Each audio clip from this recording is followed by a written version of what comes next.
Okay, let's get started. So good afternoon, magandang hapon from Manila, everyone. A warm welcome to the sixth and final session of the Build Back Better Sector Dialogues. This time around, we will be focusing on the social infrastructure sector. I am Anor Kisa. I am part of the disaster risk management team of the Asian Development Bank. Sorry for that. It's my pleasure to moderate today's session. So this webinar is anchored in ADB's recently published Build Back Better Sector Guides, or BBB Guides, which provide practical resources to support practitioners, government, and development organizations in enhancing climate and disaster resilience of communities, infrastructure, and systems through effective post-disaster assistance. So please see the link to the BBB guides in the chat box, which Mitch would be putting up. This BBB Sector Dialogue series has held 5 sessions so far, one on introductory or overview, one for each sector on transport, power, irrigated agriculture, and the water, sanitation, and hygiene sector. So as mentioned, today's webinar is the last event in the series, and we are focusing on social infrastructure systems. So I'll start by briefly introducing the house rules for today. So for all our attendees, your microphones will be muted unless you're invited to speak. But please you're invited to use the chat box or the Q&A functions in Zoom if you'd like to make a point or ask a question. We will direct these questions to the speakers during the Q&A portion after the presentations. And lastly, today's session will be recorded and shared on the event website. We also have colleagues from our events management team. Olive is here, and Mitch Imperial from ADB's DRM team assisting us today. So please message Mitch if you have any Zoom-related issues. So without further delay, to open the session, I'd like now to introduce Dr. Karine Schelzig, Director of Human and Social Development Sector Office at ADB. She will be providing us with some opening remarks. So Dr. Karine is a poverty and social protection specialist with more than 25 years of multidisciplinary human and social development experience in East and Southeast Asia and the Pacific, including 21 years with the ADB. As Director of HSD, Karine manages a regional team of 40 staff that designs and implements impactful education, health, and social protection programs and projects across Southeast Asia, with an active portfolio of 4.76 billion in grants, technical assistance and loans, and another 1.74 billion planned for approval in 2025.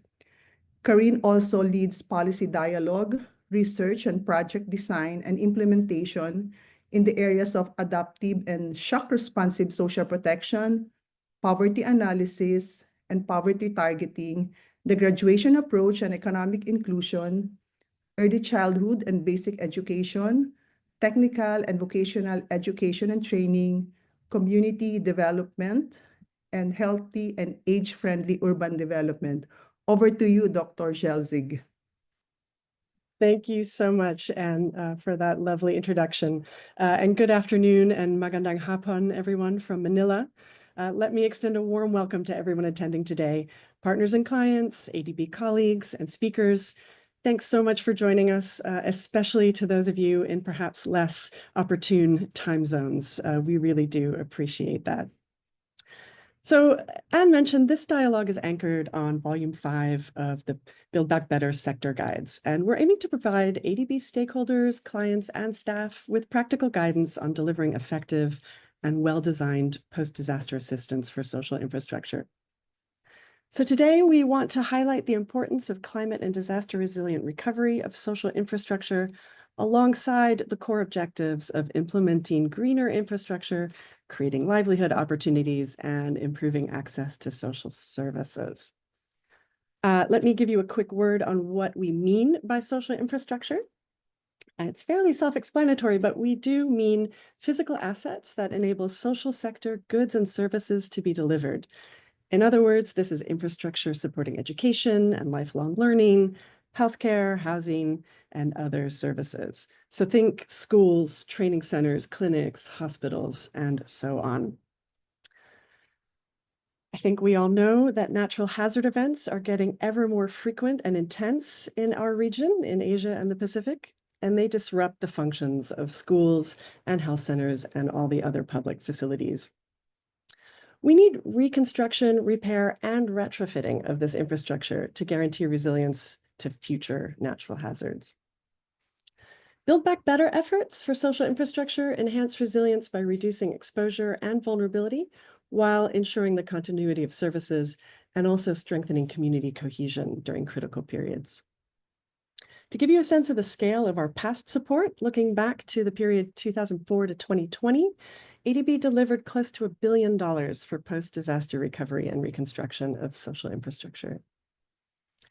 I do want to highlight that at ADB, support for poverty reduction and social development is central to our operations and has actually become even more so lately. We recently approved a new ADB corporate results framework that elevates poverty reduction and inclusion to one of 7 strategic alignment indicators. And this is underpinned by a new target that 75% of our committed operations, so that's loans and grants, both in public and private sector, contribute to poverty reduction and inclusiveness by 2030. And this is going to be measured by a new poverty reduction and inclusion classification for our projects that is being rolled out this year. We have some other pretty important resources, I think, that are relevant to the discussion today. We have a Strategy 2030 Social Protection Directional Guide. That is about inclusive and resilient social protection systems. It was published in 2023, and it guides our agenda for social protection systems in developing member countries. The guide is meant to support strengthening the resilience of our developing member countries to existing and to new risks, addressing remaining poverty, and reducing inequalities and gender disparities across the region. Another resource, in October 2024, we published our Disaster Risk Management Action Plan. This sets out an ambitious roadmap to further enhance resilient investments and effective post-disaster assistance. In that guide, that roadmap rather, we set out specific actions like supporting transformative disaster risk reduction programming to address the vulnerability of critical public and social infrastructure and infrastructure systems, and supporting developing member countries in their readiness for resilient recovery if, and more likely when, disasters strike. So these themes and many more are going to be highlighted today. I hope everyone will engage in the discussion, sharing views, experience, and insights on how we can work together to promote sustainable and resilient social infrastructure systems as part of disaster recovery and broader development and poverty reduction and inclusion efforts. Thanks very much and enjoy the session.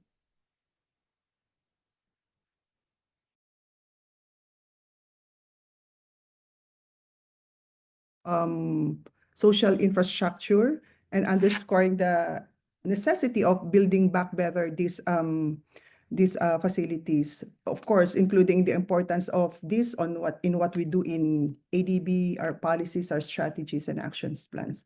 Much appreciated. And understand that you need to leave soon for another important appointment. So thank you very much again for opening the session. So moving forward, we'd like to start by getting to know our participants today a little bit. So let's start with a poll, which will be flashed on the screen.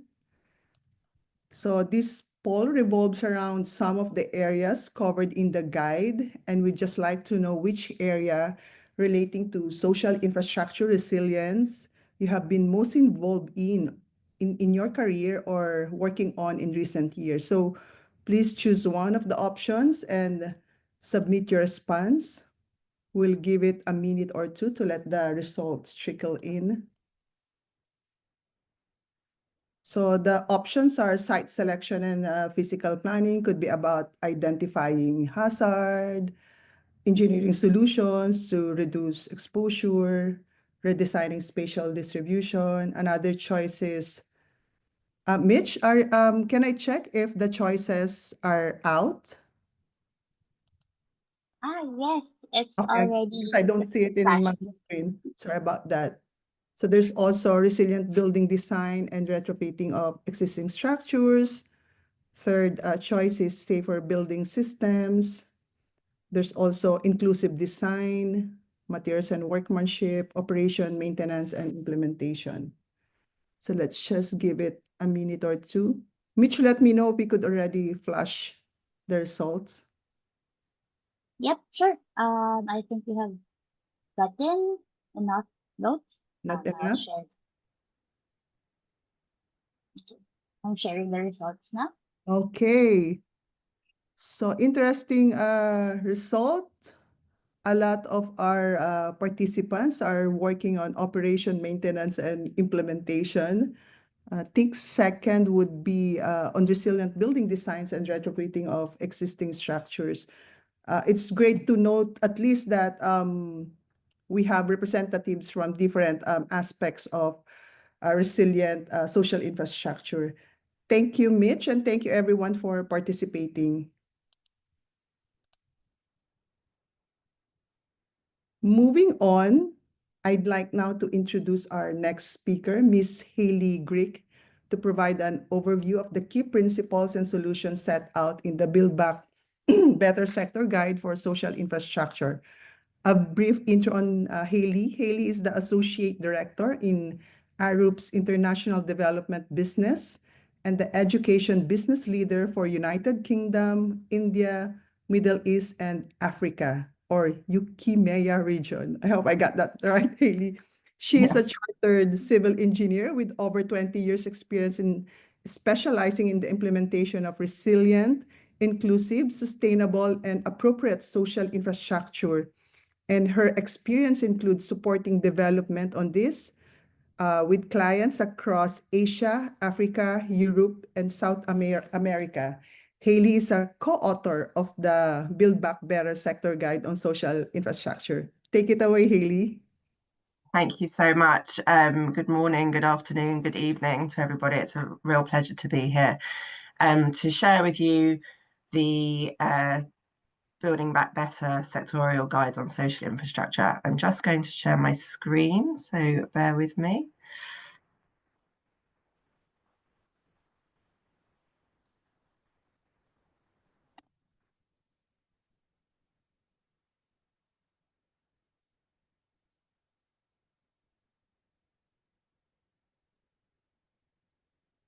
So thank you, Anne, for the introduction. As Anne said, I'm Haley, and Arup is a global sustainable consultancy firm. And so just wanted to put that in context. And yes, I co-authored this volume and some of the other volumes. But today I'm just going to give a brief overview of the Building Back Better guidelines. So why is social infrastructure so important? And as Corinne kind of touched on, it provides critical services to communities, and as we are aware, disasters have a devastating impacts on communities, disrupting their lives and their livelihoods, and therefore can easily disrupt the function of social infrastructure, which not only leads to casualties, but also hinders the essential service provision that social infrastructure provides. I know Naresh is going to talk in more detail about Nepal, but just to maybe give that as a brief example, the social infrastructure needs in Nepal following the earthquake in 2015 were about $4 billion US dollars. We know that 7,000 schools were damaged or destroyed, which had a huge impact on the education system. I suppose the only fortunate thing about that was that the earthquake hit on a Saturday and not when the children were in school, because it's hard to imagine the disruption and that it could have had if the earthquake was 24 hours prior to that, in terms of people's in terms of the death toll and the casualties. But secondary to life and the disruption to people's lifestyles we know, and Corinne touched on some of these numbers, that social infrastructure recovery needs represents a really high percentage of the overall post-disaster needs.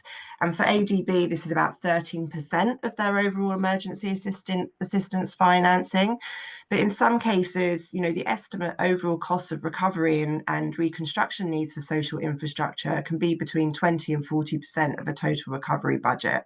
So there's some more examples here on the screen of past events over the last decade, but you know, this is still really a critical issue. And you know, the recent floods in Pakistan, for example, we know that the housing needs alone following those floods was well over $2 billion.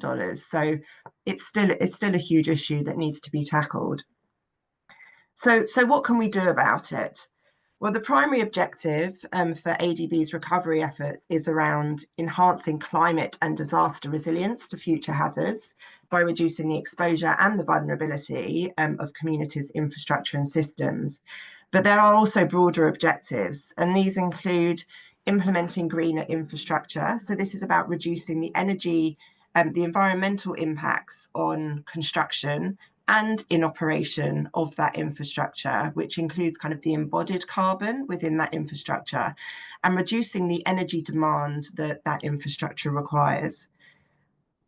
Improving equity to social infrastructure, so ensuring inclusivity and accessibility and safety for all users, particularly women, children, elderly, and those with disabilities. It's an opportunity to create livelihoods through resilient construction, and advancing access to social infrastructure services, particularly those critical services that social infrastructure provides. So thinking about the additional needs that might be required around social infrastructure, for example, roads, to actually be able to allow that access to provide those services. So this kind of approach, thinking about all of these objectives, ensures that post-disaster assistance is not just about rebuilding what was lost, but about building back better.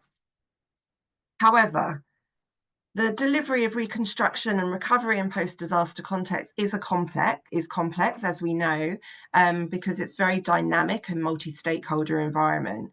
So whilst restoring that functionality to social infrastructure is paramount, we must be careful on how we deliver post-disaster infrastructure, social infrastructure projects, because the additional resources and activities can really overwhelm the capacity of existing systems to deliver social infrastructure.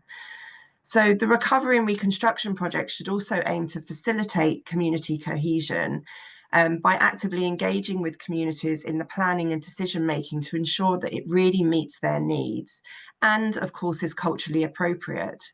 But also thinking about the role that the community can play both during the kind of the planning and the design phase. Communities have a really good understanding of the risks that they're exposed to, but also an opportunity to understand the role they can play during construction, as they can create those livelihood opportunities, and also sometimes more importantly aid that operation and maintenance, which is so critical to the long-term resilience of social infrastructure projects.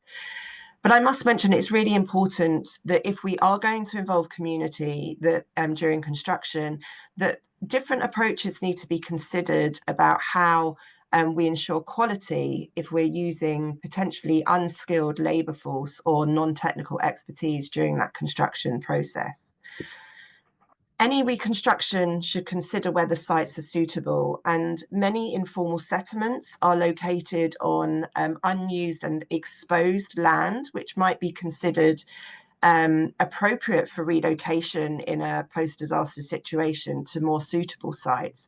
So if we are proposing relocation, it's about understanding what incentives can be offered to for communities to relocate if that's what is required, because that land is very hazardous or exposed, and that should include things like employment and access to critical services.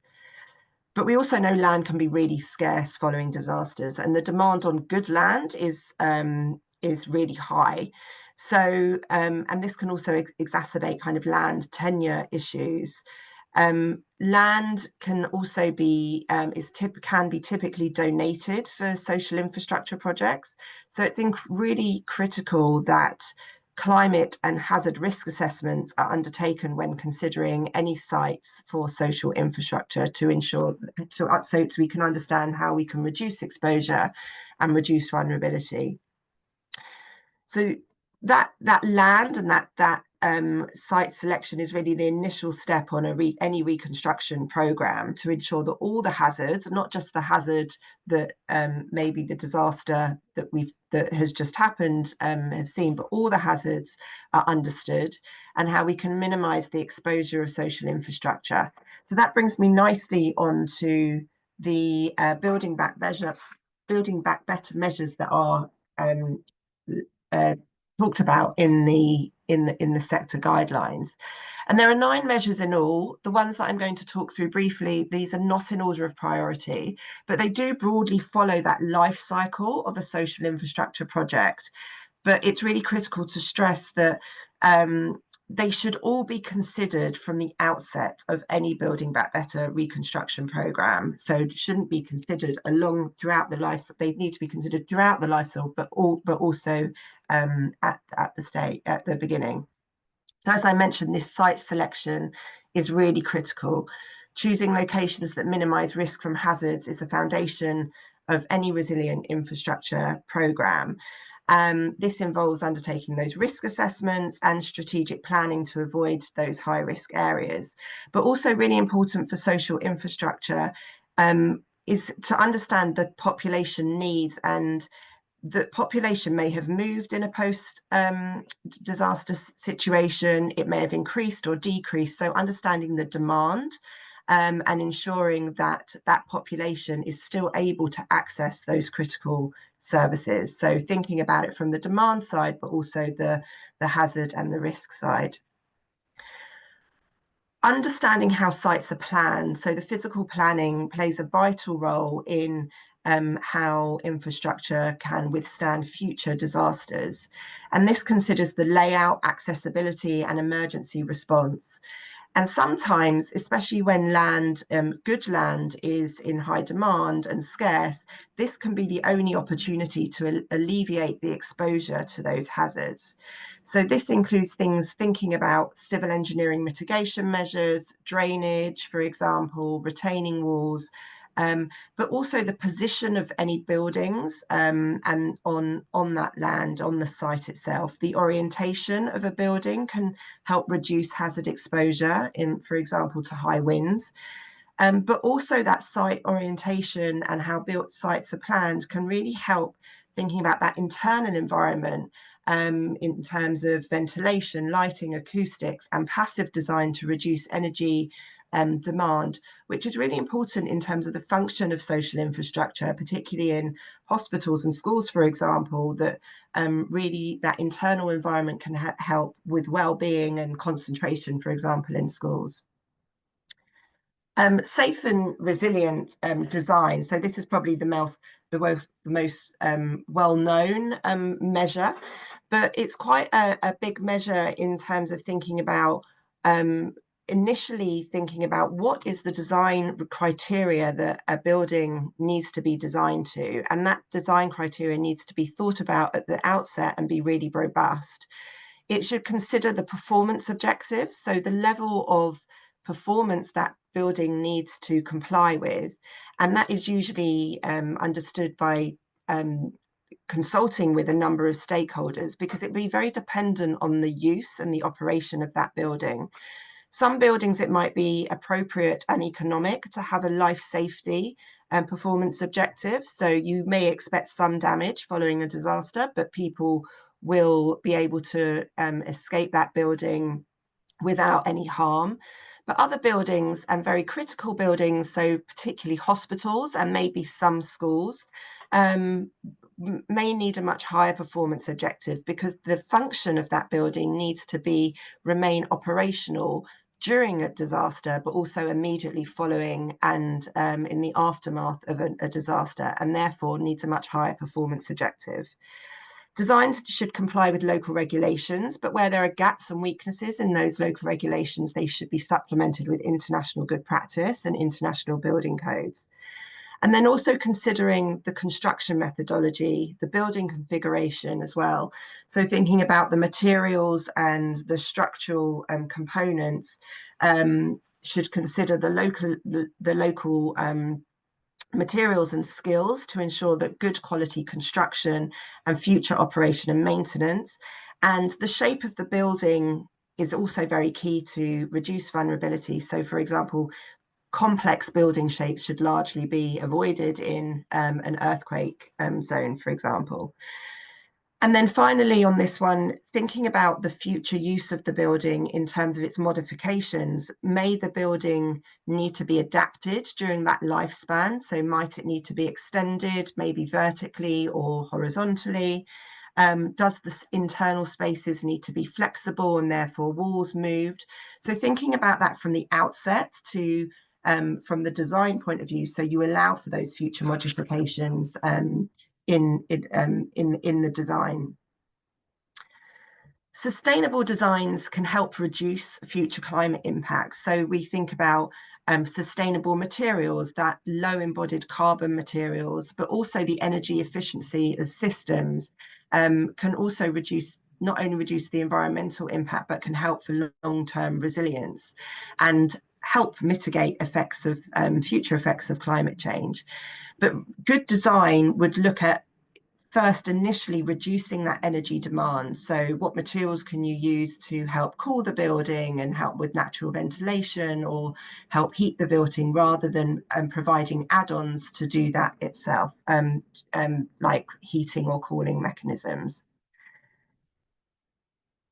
Retrofitting. So we know that in a post-disaster situation, or in any situation actually, it's not always economic to reconstruct every damaged building, especially at the scale that is required in a post-disaster situation.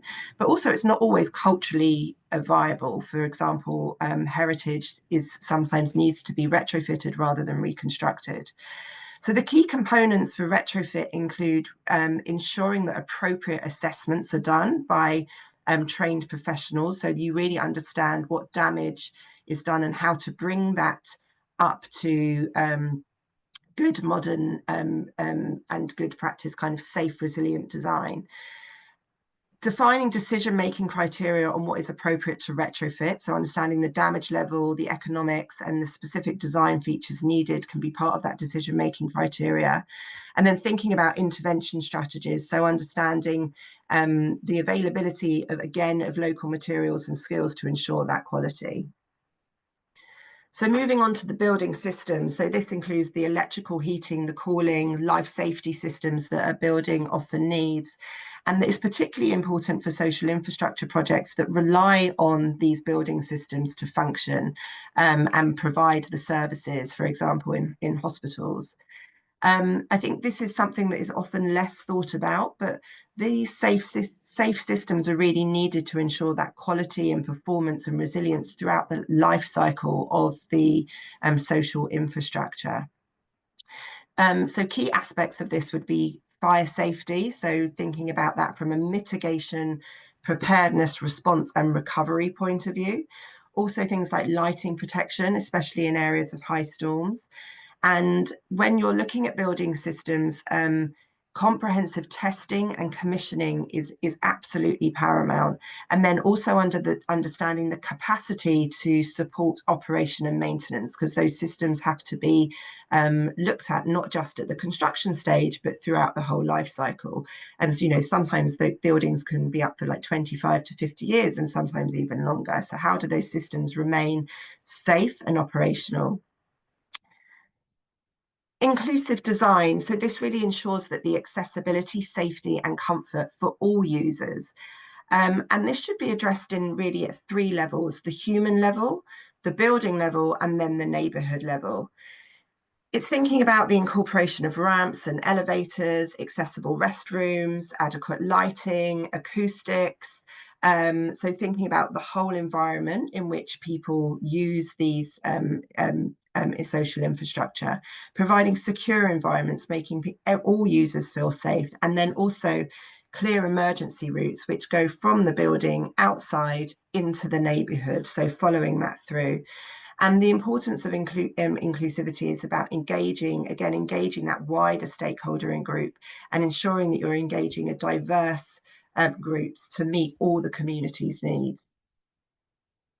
And then during construction, resilience in reconstruction really depends on high quality materials and high quality workmanship. So having really effective quality assurance during construction can ensure that the construction is built as per design specifications to prevent costly repairs. So materials need to be inspected to make sure they meet the design requirements. A skilled labour force is important, but we mentioned that communities and unskilled labour force is also important. So ensuring that training and knowledge sharing and capacity building is present, not only to ensure that the particular building is safe, but also can enhance future construction projects, and also support any maintenance and repair that might be essential throughout the life cycle. And then also thinking about how local building techniques can be blended with modern methods. And then finally, the operation and maintenance, which is really essential for that long-term durability and resilience and functionality of the building.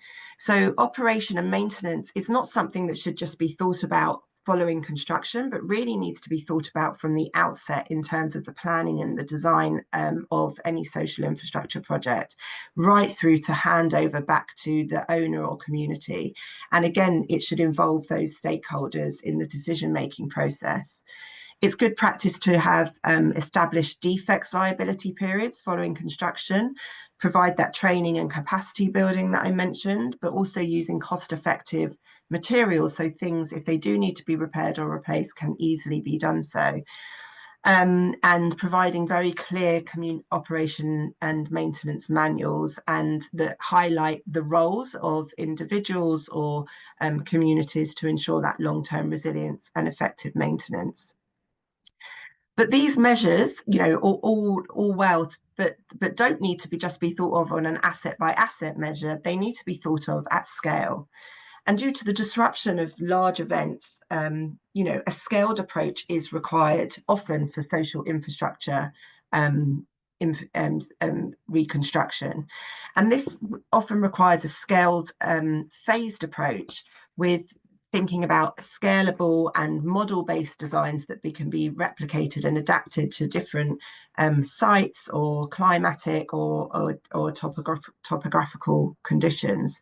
So thinking about how you might pilot projects and then optimize that through learning, replication, and then rolling out at scale is usually really critical to ensuring resilience and functionality and adaptability in a post-disaster situation. This process needs regular supervision, evaluation, and digital monitoring can really enhance that quality and efficiency during a post-disaster context. So I'll leave it there, but just in conclusion, effective planning, community involvement, and quality assurance is really key for ensuring resilient social infrastructure can withstand future hazards. Thank you, and I look forward to the questions. Thank you very much, Hayley, for that overview and for walking us through the considerations and the 9 BBB measures in social infrastructure and sharing some examples. So I encourage our participants to dive into the BBB guide for social infra for more information. And also please hold on to your questions. For the meantime, I encourage you to post your questions in the Q&A box, and we'll come to this after the presentations. So next, I'd like to introduce our case study presenter who will be talking about ADB's Earthquake Emergency Assistance Project in Nepal after the April 2015 Gorkha earthquake. So that's almost 10 years since that devastating earthquake. So Mr. Naresh Giri is a Senior Project Officer for Urban Development at ADB's Water and Urban Development Sector Office. Naresh plays a leading role in the implementation of ADB's Earthquake Emergency Assistance Project in Nepal. He has a blend of experience At the field level as a municipal planner, and at the policy level as a former UNDP officer. Prior to joining ADB in 2015, Naresh supported the implementation of the building code and risk-sensitive land use plan in Nepal. Over to you, Naresh. Thank you so much, Anne. Yeah, the devastating earthquake that happened in April 25, 2015, we call it Gorkha earthquake. It was almost 7.9 in Richter scale, and almost 10,000 people died, and almost 8,000 schools were damaged. Then immediately after that, from ADB side, we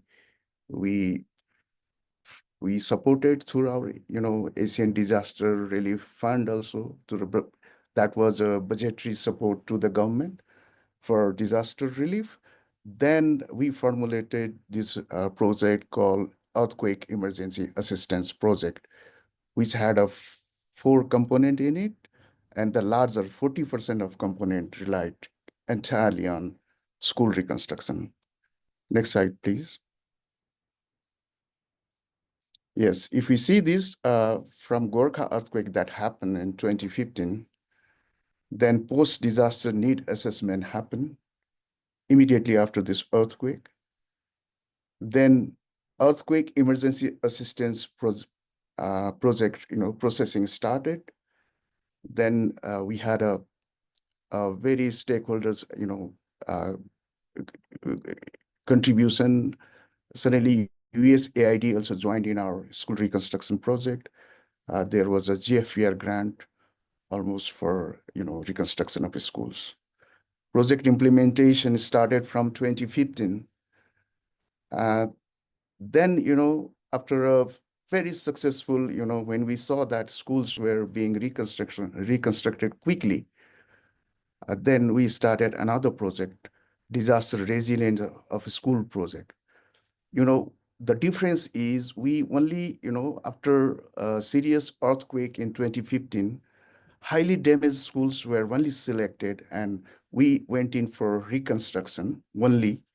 Then we realized there were lesser damage to the schools, and retrofitting was essential, where it was omitted in EAP project. Then we formulated DRSP mainly to take care of this retrofitting assignment also. Then earthquake project was completed in 2019. Then suddenly we had a Jajarkot earthquake.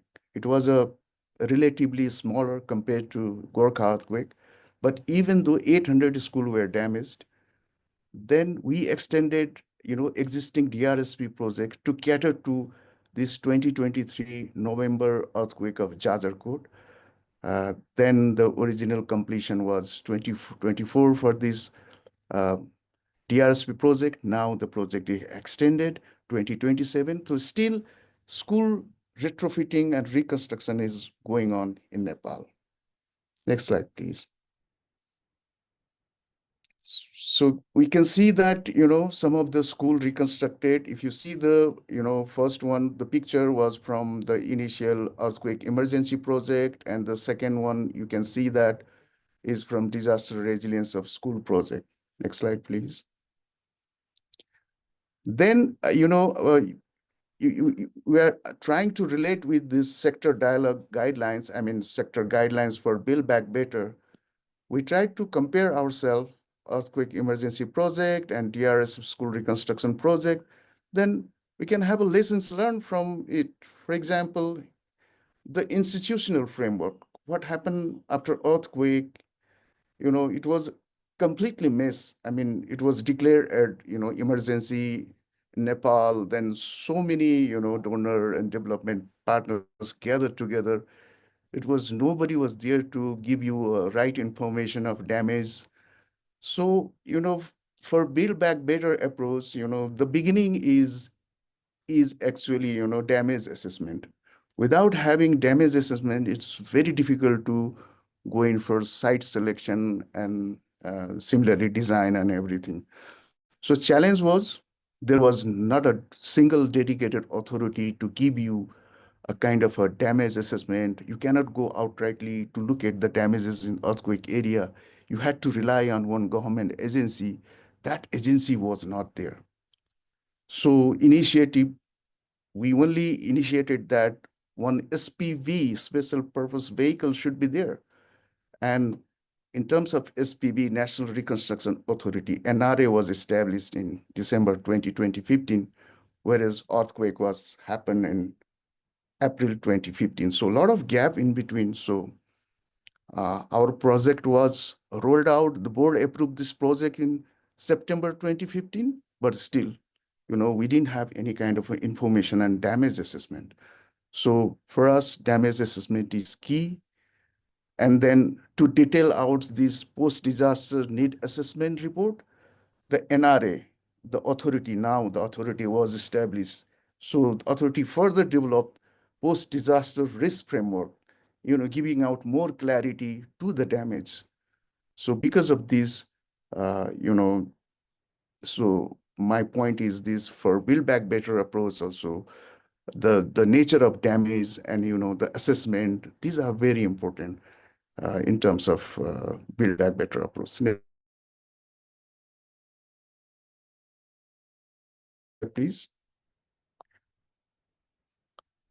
Okay. Coming back to now site selection, we have a challenge that, very short time, because this was the emergency project and normal project and emergency project. There is only difference is the largely based on time. You have to complete the entire project in time, in 3 years' time, actually. So you have to rely on government data, which is actually found to be very wrong. So there was a lack of accuracy in data, and still, the remoteness and scattered school site was hilly terrain. From one hillock to another hillock was very difficult to access, and accessibility was a huge issue. And, the geological condition of affected area. So the approach was we actually supported government to deploy one ADBTA consultant in DPR preparation. And, priority was, accessible schools. It's not accessible. Accessible schools in the roadhead. And first you have to roll out your project, and you cannot go all the way, quite a hilly area to start the project. But the schools which are accessible and easily, beside the roadhead. So we actually selected those schools, and primary level schools first, because we thought that would be very simple. So big schools in the following phase. Next slide, please. And the site selection also, the lessons was education management information system is there, and in Nepal and many other countries also.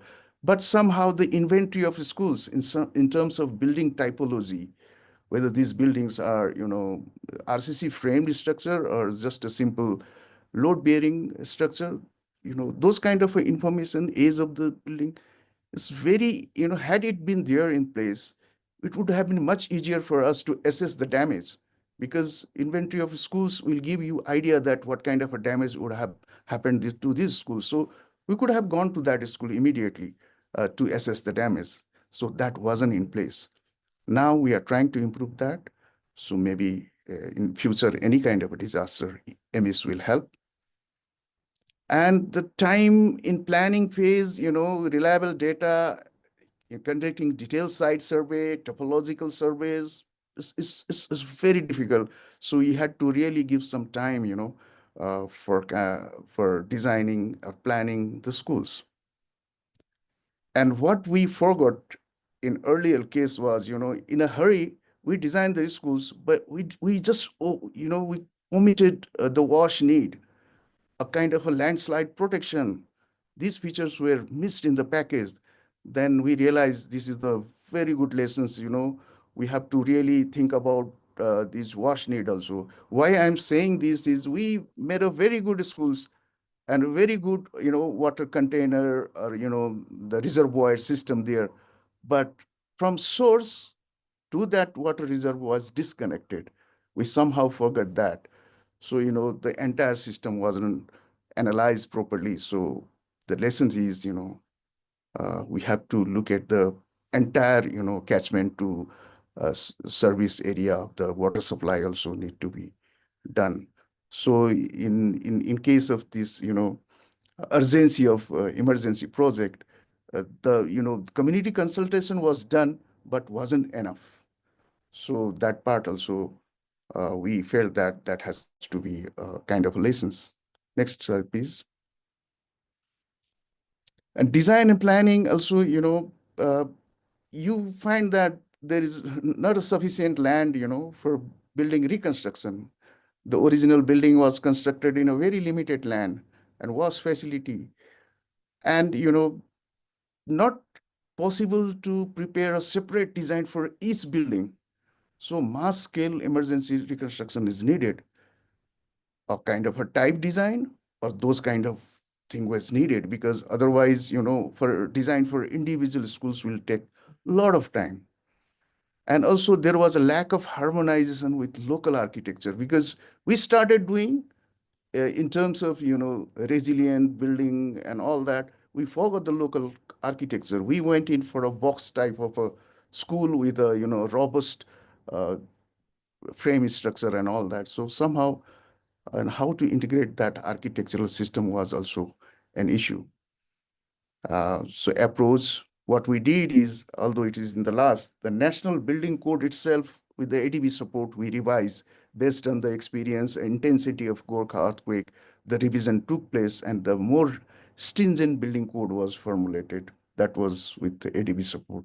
16 type design was developed.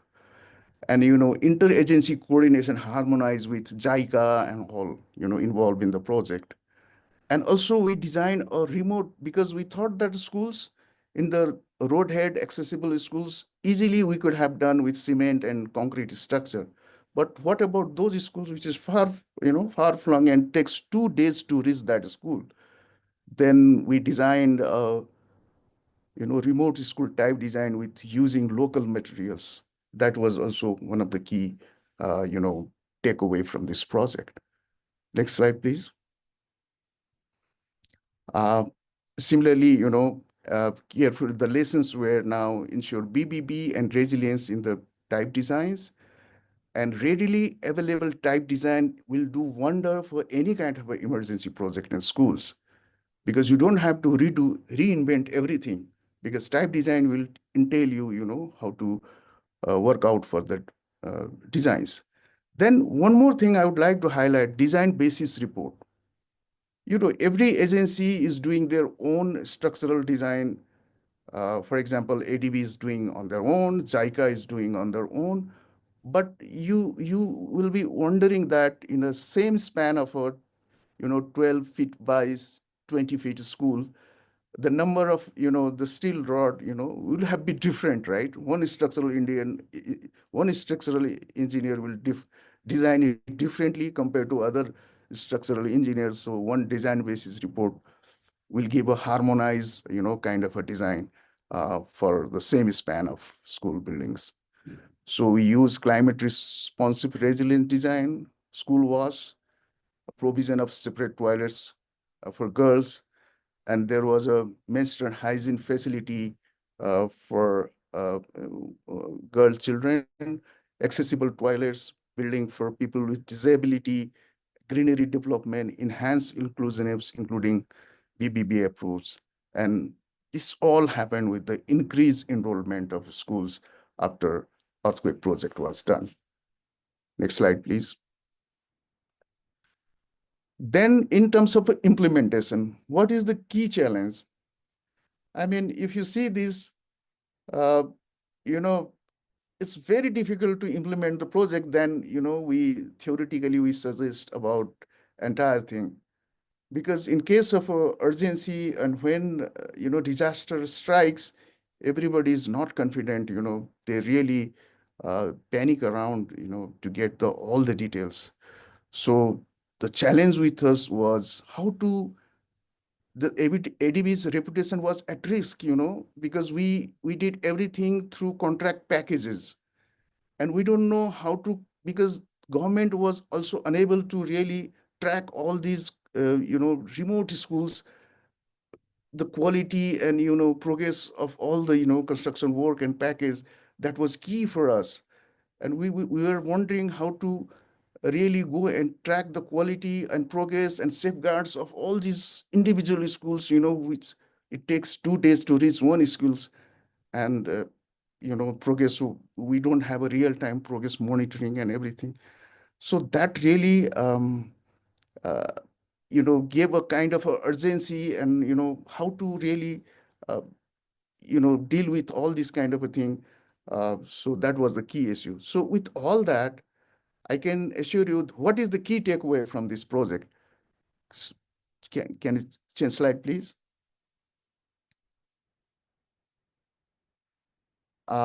Next one, please. Yes, next one, this one. These were the key challenges from the project. So if you see that, we did 4 things key, as a best practices for this reconstruction project. We introduced a monitoring hub near to the disaster struck earthquake struck area. That really gave a dedicated focus on the reconstruction. And with support of this monitoring hub, we could really track progress, monitoring, and safeguard compliance. Number 2 was project monitoring information system. With the support from TA, we developed a web-based project, real-time project monitoring information, so that we can track all the progress, quality, everything within the real time. Then we developed a type design for remote school with stones and mud.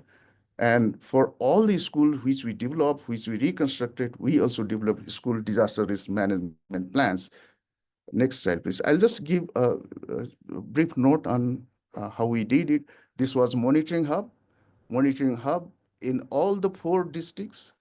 It was all, monitored by each individual engineer, and the district was selected, and they report to the monitoring hub nearby the, earthquake hit area.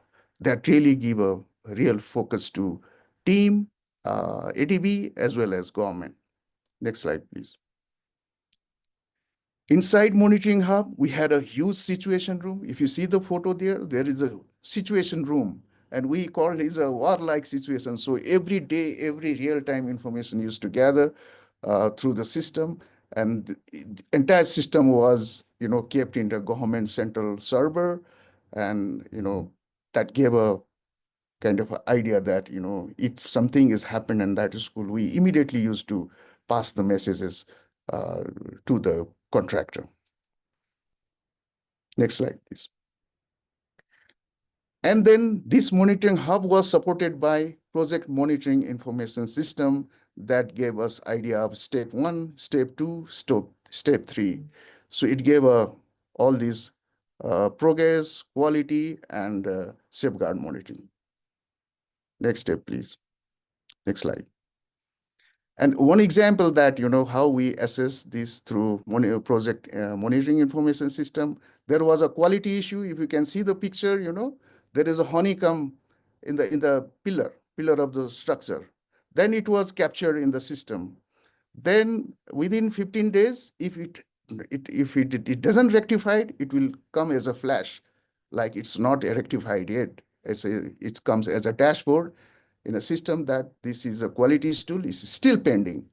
So that gives an idea that, that has to be removed, and removed photographs will come in the dashboard. And then type design, we had what to do about those schools in a very remote area. Then using local materials, we'll develop for 4 type designs, an illustrative guideline for each type design. If you can see this, we had a type design, and there is a video for each type design, whether the video is not displayed here, but the video entirely displays that, how to develop a type design. And this type design has been used now for a very remote school in Jajarkot earthquake. Next slide, please. Yeah. Yeah. The justification why we use local materials is that, RC frame building with masonry and all accessible area we use like this. But next slide, please. How about this? how to cater to all those remote schools. We cannot go all the way, you know, with the mules and using horses, using, you know, labor. It's very difficult. That's why we develop that type design using local material rather than imported material from easiest market. So yeah, this is a key thing. I think we have used the local materials and we tested it. It's evidence-based. We tested in Pakistan's University of Peshawar with a shock table test, and entire evidence was approved by the government. So this using local materials, we have developed a guidelines and we are piloting it in this disaster resilience project. Next slide, please. This is almost last of my presentation, that how we develop a school disaster risk management plan for all the schools we developed, and also for the new schools government will develop later on a kind of a guidelines for prepare. And these are the, we think, 4 key takeaways from Nepal's school reconstruction project. Next slide, please. Yeah, recommendation is already, I have mentioned that, you know, these are the already explained in previous presentation. Yeah, these are the schools. We are so happy that, you know, children are learning in the schools, the learning environments is improved. So we're so happy to display all this. Next slide, please. I just wanted to flag this because if you see that when the school was damaged like this, you know, entire, you know, pancaked the school, then the school is reconstructed in a very, with the build back better approach, and not only structural, but entire build back better approach has been introduced. Next slide, please. Yeah, few of the constructed schools. New slide, please. Yeah, this is also 2 newly constructed schools. And also solar panels and age-specific furniture. If it is a very lower class and the children's height is, you know, little bit lower, than, you know, all these benches were also customized. And there is a safe water provision and climate risk mitigation. Next slide, please. And some IEC materials, you know, for disseminated in terms of disaster risk resilience. There is a climate change, flood, lightning, you know, the diseases and landslide, you know, snow, everything was developed and disseminated. Thank you so much. Still, we are very happy, you know, when we develop these kind of schools and see the smiles in the faces of children. That really makes you satisfied with what you have done. Thank you so much.